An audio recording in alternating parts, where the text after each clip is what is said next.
Hello everyone, and welcome to SUNUP. I'm Lyndall Stout. We join you today from the OSU campus for the annual Rural Economic Outlook Conference. Lots of great topics on the agenda today, as well as great speakers, including Bart Fisher, a professor at Texas A&M, talking about the Farm Bill. Sure. So, the last Farm Bill was the 2018 Farm Bill, signed into law in December of 2018, and it just expired just a few days ago at the end of September. And so all the attention right now is on, are we going to have a new one? When are we going to have a new one? If not, are we going to have an extension? And for my part right now, the biggest focus I would say is on the substance. It's much more important that we get the substance right, and that the timing of the Farm Bill takes a back seat. In part because of what we've seen over the last several years. When we passed the 2018 Farm Bill, we did not anticipate a pandemic coming at that point in time, and we certainly didn't anticipate what would happen to cost of production following the pandemic. And so we're in a situation now where the Farm Bill just hasn't kept up with the cost of doing business. You have growers out there who are putting an extraordinary amount of capital at risk to produce crops, and the safety net that's underlying all those crops is just not up to snuff. And so we've got an opportunity now to make some improvements. The challenge, though, is that everybody's seeing what's happening in Washington today. As you and I are talking, we're still trying to figure out who the speaker may be, and so there's a lot of other bigger picture issues that are stealing the limelight from the Farm Bill. Gives our economists a lot to talk about, for sure. What kind of questions are you getting from producers, and specifically things that might affect folks here in Oklahoma and in Texas?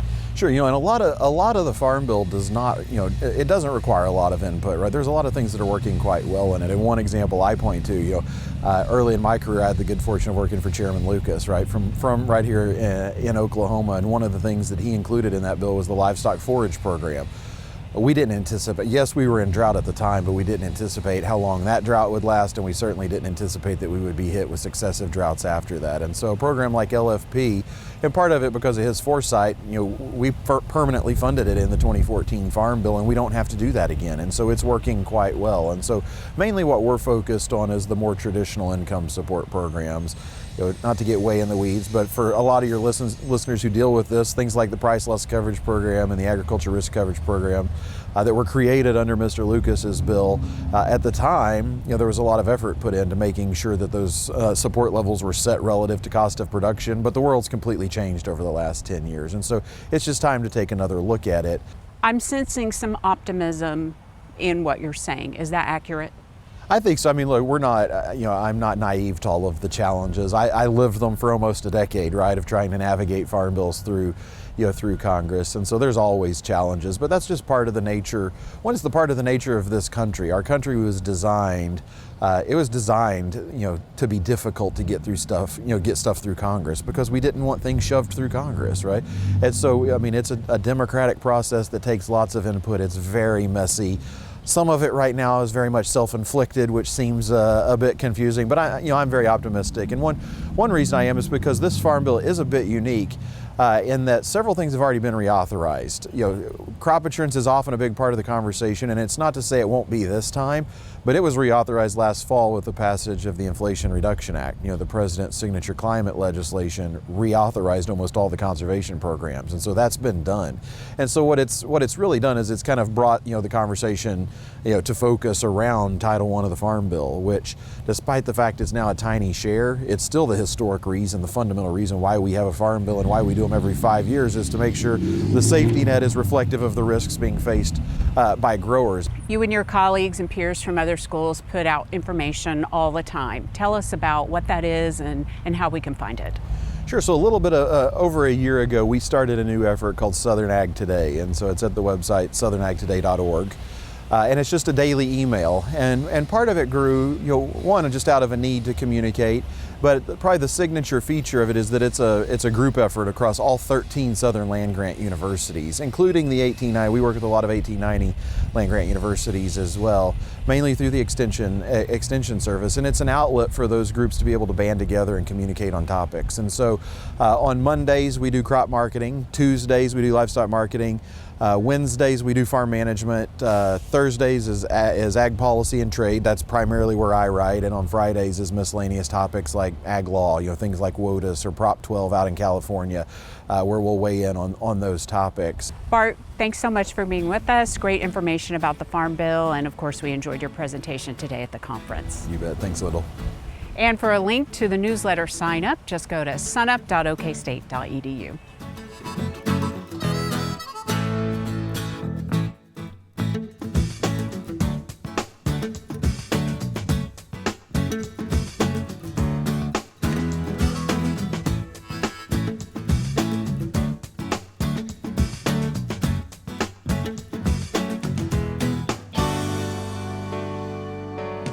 Welcome to the Mesonet Weather Report. I'm Wes Lee. The high temperature peaks this year were somewhat delayed as compared to the long-term average and has been dropping slower than normal since then. Here, the long-term average highs are shown in blue and this year's temperatures in red. This chart uses smooth data to look at trends and not individual daily changes. We have been mostly warmer than average since late July, but things seem to be finally changing. This week, we dropped below the average high of about 75 degrees, and it is likely we will stay there for a while. Freezing temperatures are also being discussed as now a possibility as well. To date, we have only had one site, Beaver, reach down to the 32-degree mark. While it is still early, it is not that uncommon for the first freezes to occur in October. This map shows the date for the first freeze in the earliest 10% of the years using a 30-year data set. The median freeze date is shown here, which has late October dates in the north and early November dates in the south. But in the latest 10% of years, they range from early November in the Panhandle to early December in the southeast. Regardless, it's time to dig out the jackets. Now here's Gary with the latest changes to the drought map. Well, I promised you some changes on the U.S. Drought Monitor map, and we definitely got them. Let's take a look at that new map. Well, we can see down in south central and southeast Oklahoma, we did get a little bit of a eraser out to change some of those colors from the bad to the not so bad, but we still have a large area across the southwestern half of the state in that flash drought situation, and then in far southwest Oklahoma, in that area of red, which is extreme drought. That's a long-term drought. Also up in north central Oklahoma, we have that long-term drought situation up there. And if you look there in Oklahoma, Logan, Payne County, that area, we do see those two areas of abnormally dry conditions, the yellow, starting to come together. So this is another sign of another building dry period. So we need to get some rain to stop that in its tracks. Speaking of that building dry period, here you can see the consecutive days with less than a quarter inch of rainfall map from the Mesonet. Look up there right around Stillwater in Payne County, up to 29 days. Other areas up to 29 days, so by the time this comes out, it'll probably be up to over a month. Again, these things don't help. They intensify drought, but they also let it start to spread as well. So something we need to remedy with just a decent bit of rainfall.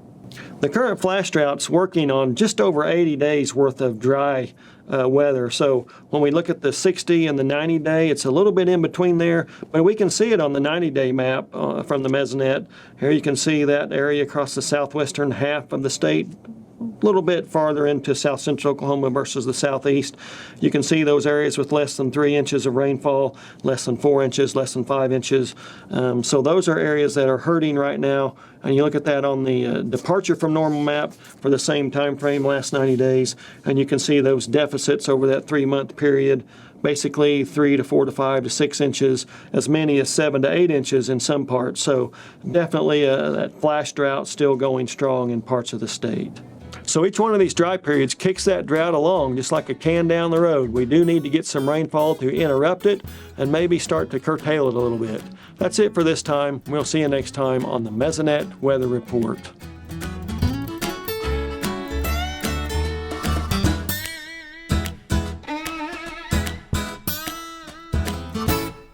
It's time to check in on the livestock markets with our livestock marketing specialist, Dr. Derrell Peel. And Derrell, you're here at the Rural Econ Conference. So what are you talking about today? Well, the question posed to me today is the same one I've been doing at a lot of meetings recently, and that is sort of where are we at on herd rebuilding, and are we started that process, where we go from here, basically. So where are we going from here? It's interesting. If you look at the data right now, I have no indication that we have yet started herd rebuilding. In fact, on an annual basis, the beef cow herd is getting smaller in 2023. So we'll start 2024 maybe at the lowest level, depending on what happens next year. And maybe we'll begin that herd rebuilding process, which means that we would pull a lot of females, heifers, out of the feeder supply and into the breeding part of the industry, excuse me. So do you think that's primarily due to drought, or are there other factors that are going in with that? There's a whole list of reasons why this herd rebuilding is slow to start. I think it will continue to be slow. Part of it is drought. Part of it is the fact that producers that maybe are not in active drought, and we do have a lot of drought still, but producers that maybe are not as much in drought are barely out of drought, so they're still recovering in terms of their forage base, or they're recovering financially. Producers have had a lot of financial stress through the drought. So for all of those reasons, older producers are looking at this maybe more as a way of figuring out when they're going to exit or cut back on the cow herd rather than rebuild it. So we've got just a lot of questions going forward about when we get started on this process and how fast it will accelerate. So let's kind of shift just like in, general discussions with livestock markets. I mentioned the drought a little bit, and like you said, there's still a lot of areas in Oklahoma that are like drought stricken, and there for a while we thought the prospects for dual purpose wheat were going to be pretty good. What are those prospects looking like now, and how is that impacting the markets? What I'm getting from producers now is it's spotty. There are a few places where some wheat is getting planted, and in some cases coming up nicely, I think in some areas. But all in all, I would say we're probably still struggling to get wheat planted, to get it up. I think all in all, we're probably going to be a little bit behind or short on the amount of wheat pasture that we have the potential to get into before the end of the year. And how's that going to impact in prices? Well, if we had wheat pasture prospects that looked a little better, it would certainly be adding another component of demand to our feeder cattle markets. Now, they're a little bit lower in the last couple of weeks, but most of that's due to external market volatility and some of the global things that have been happening. Maybe it's a little bit of seasonal pressure on these calves as well. And so, maybe the lack of wheat pasture is playing into that a little bit.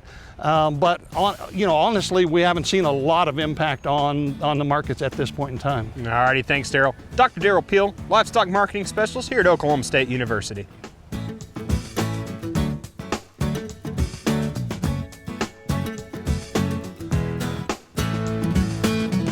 Good morning, Oklahoma, and welcome to Cow-Calf Corner. This week's topic is manure scoring. It's an interesting topic and an interesting title.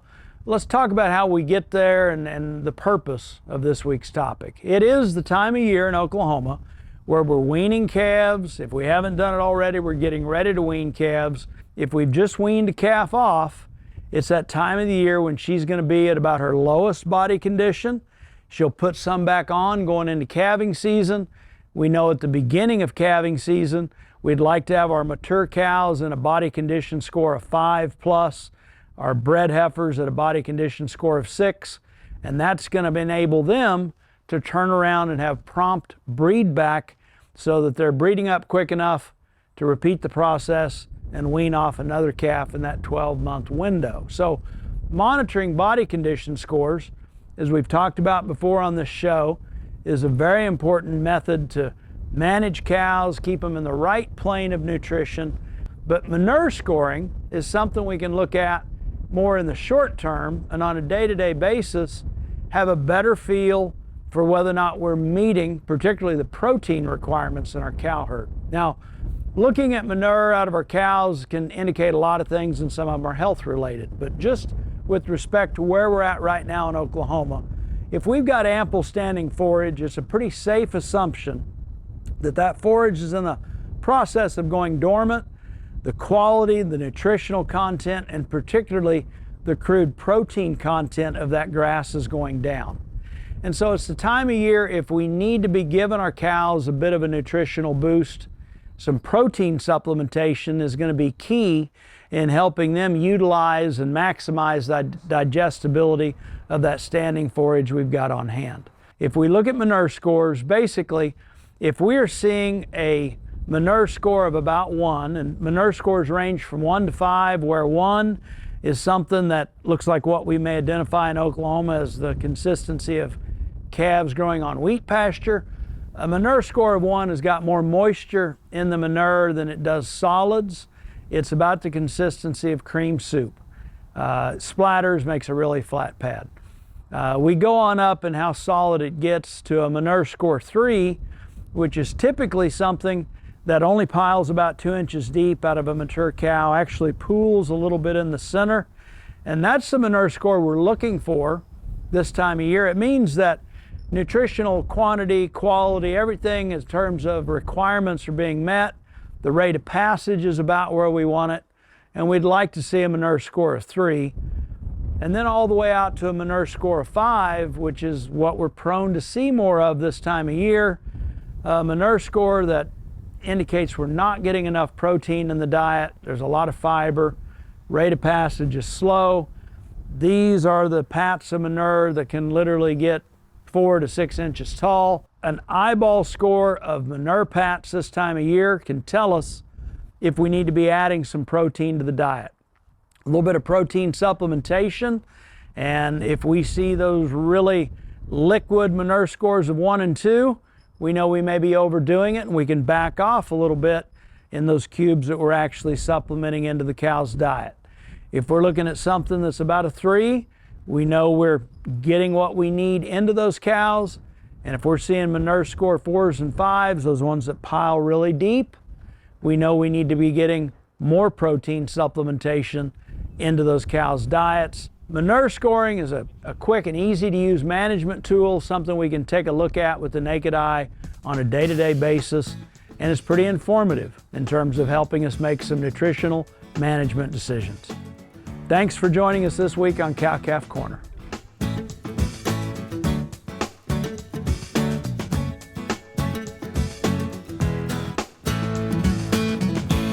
We're joined now by Dr. Kim Anderson, our crop marketing specialist. Kim, we're here at the economic conference today. What kind of message do you have for those folks inside?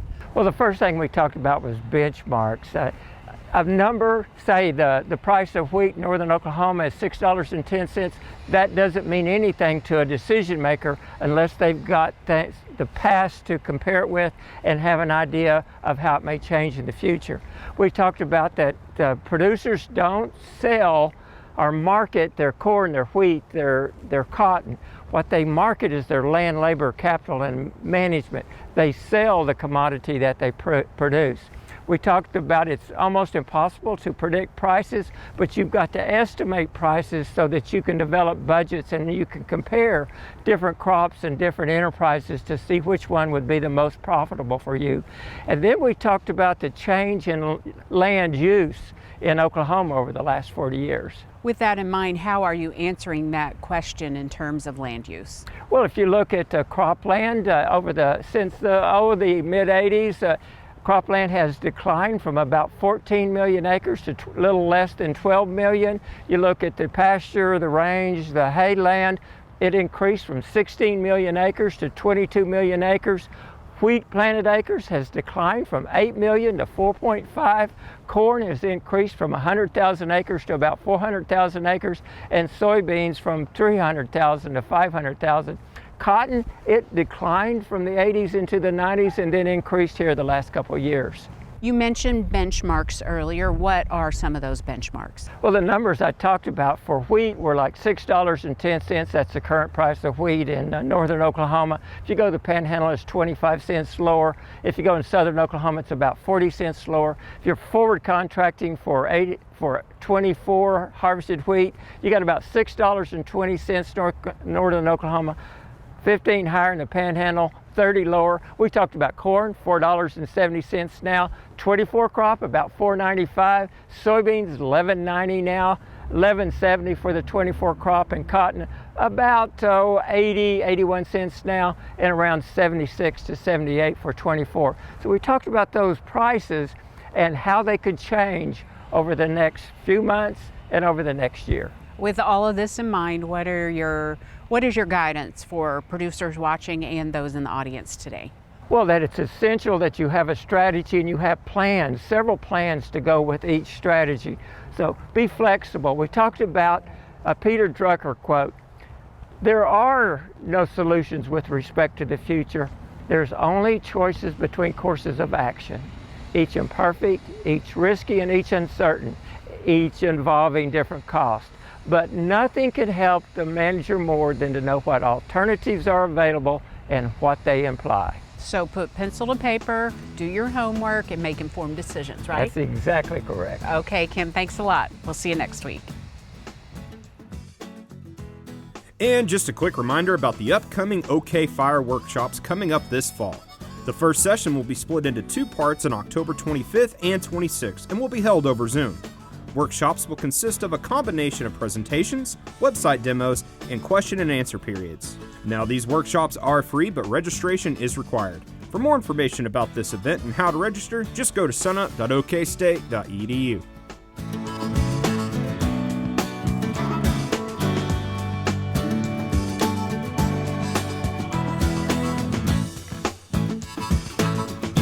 Today I thought I'd share a little bit of info about Jacko Lanterns. Along with trick-or-treaters and candy, it would be hard to imagine Halloween without Jacko Lanterns. However, both the holiday and the lantern were heavily influenced by Irish immigrants. Early Northern European Celtic cultures had traditions of using fruits and vegetables to represent human faces, though their purposes at that time is unknown. These traditions would merge with pagan harvest celebrations to form the holiday known as Samhain, which would have been the equivalent of New Year's Day and was celebrated on November 1st. Samhain Eve was celebrated on October 31st and would have been what we now consider Halloween. It was on this day that spirits were thought to move among the living as they passed into the afterlife.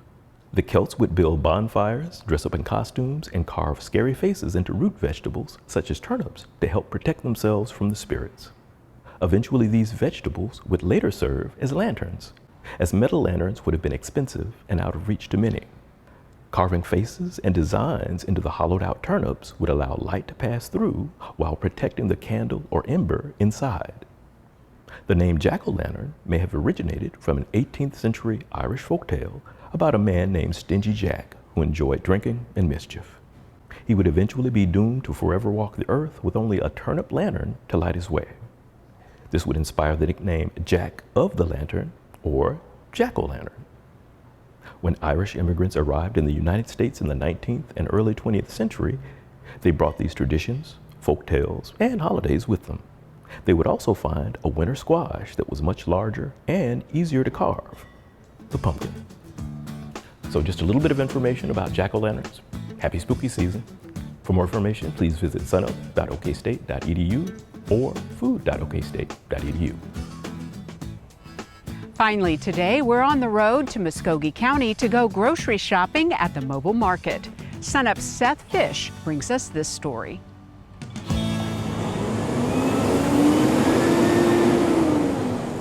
Today we're at Haskell. We're at the public library. This is just one of the markets, one of the 6 markets we do in Muskogee County. We try to keep them rural. It's for our rural residents because they don't have access to the same food that people do that live in the bigger cities and towns. So that was one of the main reasons why we started doing the farmers markets, was to bring it out here.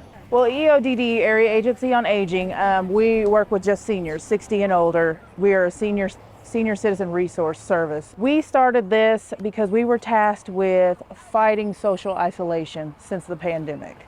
And we teamed up with HONA and we teamed up with TSET because this was just a good way to fight the isolation, bring in nutritious food and access to fresh produce. Acorn squash as new item. We teamed up with OSU Extension, I think last year was when we started in the spring. And then it's just grown since then. Where we could barely scrounge 5 to 10 people now, like here we have a waiting list for this one usually. And they get here first thing in the morning, they're out before anyone even knows we're here 9 times out of 10. So thankfully we have a great relationship with farmers. We've been working with them since 2018. Also, we've made a partnership with Langston University and their research that they're doing in their horticulture center. And so we're able to procure vegetables from them as well in order to redistribute to food desert areas throughout the state. Partnership's amazing. We have such great synergy within these partnerships. I think it's one of those things where I've actually never been involved with community partners that have worked this well together. I've worked with community partners and other entities that were wonderful. We know it's important bringing fresh fruits and vegetables and produce to communities that may not have. Some of the communities that we reach don't have a local grocery store at all. But everyone deserves the right to have access to fresh fruits and vegetables that are affordable. And I mean, honestly, if we were talking about the big scheme of life, there's not many things more important than that. Oh, just the camaraderie that's built through food, right? So it's a high access, low stigma point, and so we're really able to distribute other information as well besides just nutrition education. I think it's the social aspect in the sense, like I said, they get to come out and they come, you know, they ride 3 or 4 in a car sometimes and come out here and they hang out and they talk. And then also, we're not pre-assembling anything. We're not saying, here, take this food, you get to choose what you want. If you want the beef, if you don't like this, okay, you don't have to take that, you pick what you want. And I think they like that more as just giving them a box and saying, here, take this and have a good day. Absolutely. I'm sure you saw today how some of the people just really appreciate and love the fact that we're here. They are coming out. Some of them, it's probably difficult for them to make it here. Maybe they don't have transportation, maybe they can't get around very well, but they are making an effort to be here. And most of them probably really need this service. And so to see the look on their faces, I mean, that's the best part, but really there's no bad part about it. Well, this is a very good program because it doesn't only just provide us with vegetables and meat. You know, we get the fellowship with the young people, and they're all so nice. We just love it. We love coming here and fellowshipping with people and getting freebies while we're at it.